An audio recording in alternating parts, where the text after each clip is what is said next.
we're doing here is putting up this environmental protection system.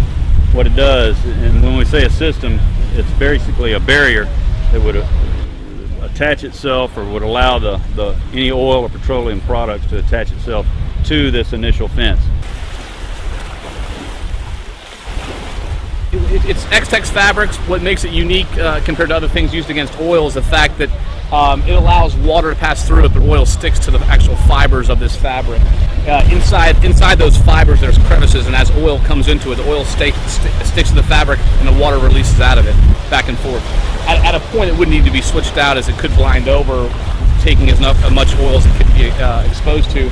But every 250 feet of this fabric will absorb 375 gallons of oil, which is quite a bit for that short a distance, if you will. It's durable and can be reused as well. They actually could siphon or squeeze the oil out of it and actually reuse the fabric as well, which makes it really an interesting material. I can tell you, over near St. Andrews and at the Davis Bayou,